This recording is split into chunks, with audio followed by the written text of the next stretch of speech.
We've been talking about the 7 diminished 6 chord, the leading tone triad in first inversion.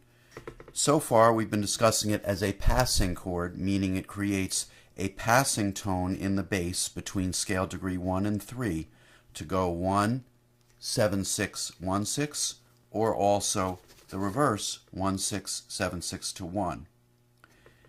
Before we showed a voice exchange motion, a passing tone in the soprano. So while the bass goes 1, 2, 3, soprano goes 3, 2, 1. So there's a passing motion in the soprano. Now we also saw that it could have 5, 4, 3 going against 3, 2, 1 parallel tenths. Here we have a passing 7/6 chord, but now the soprano has a neighboring motion. If you look at example 4a,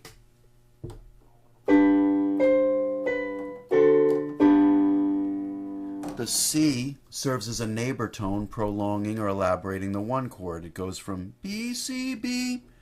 Here I harmonize it with a 1/7 chord, with a 5/7 chord in example 4b, which works, but it's a very clunky bass. Do, so, do, so, do. I can make the bass smoother by substituting the 5/7 with a 7/6 and then getting a stepwise bass.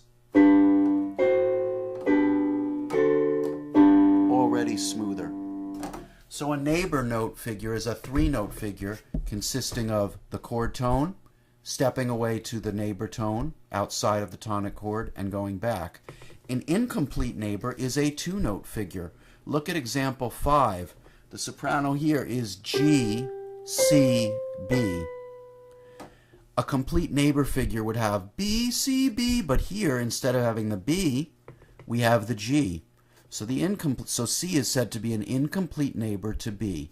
Instead of being B, C, B, there's just C, B. In a sense, we're elaborating the arpeggiation G to B by creating a neighbor tone to the B. So this figure in the soprano is called an incomplete neighbor. I could harmonize it with 5/7 as in example 5b. Again, clunky. If I use 7/6, I have actually the identical figure as 4c except for the first chord.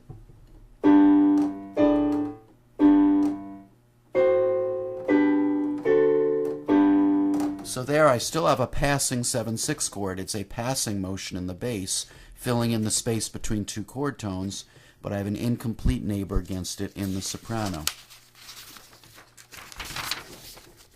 Here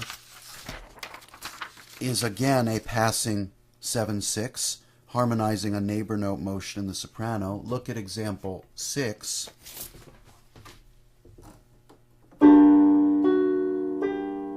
The F sharp is a neighbor note going back to the G. We could harmonize this neighboring note with a passing 7/6 chord. Again, passing because it's creating the A passes from the G to the B by stepwise motion. La, ti, do, do, la, si, la. Contrary motion there, parallel motion there. Filling in the soprano. Now, let's take a look at this one.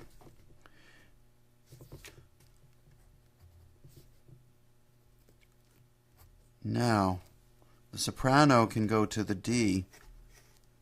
The tenor cannot go to the B flat because we'd have parallel octaves, so it would have to go to the G. Then we get a voice exchange.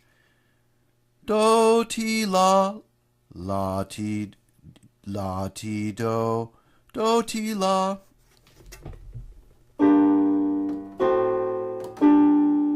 Okay. This passage could also happen in reverse order, coming from 1/6 and ending at 1. Okay, now let's look at this.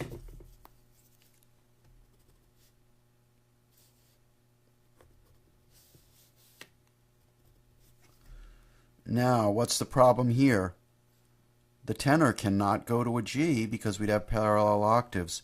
So we would have to double the third of the 1 chord.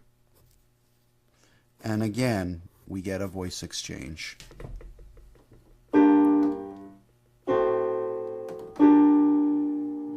So sometimes when we use a 7/6, we might have to double the third of the 1/6 chord to avoid parallel octaves. Here is another figure, again an incomplete neighbor in the soprano. Example 7, A.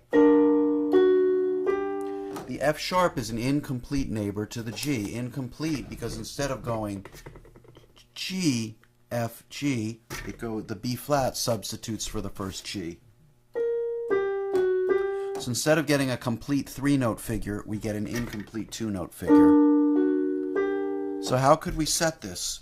Well, let's see. If we tried, let's start in closed position. There's a problem there. The soprano jumps down below where the tenor left. Therefore, we can't start in closed position. We're going to have to put this here. So let's say if we go to open position. Now, if we put a C here, we can't put an A there because we have parallel. So there's only one way out of this. We have to double the third in the 1 chord. Then we could do this. And again, we get a voice exchange. Sounds very beautiful. Tenor and bass, voice exchange.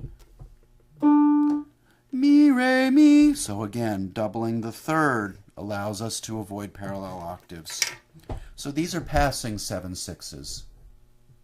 Passing 7/6 simply means you have the figure of 1, 2, 3 or 3, 2, 1 in the bass with the 7/6 between a 1/6 and a 1 chord.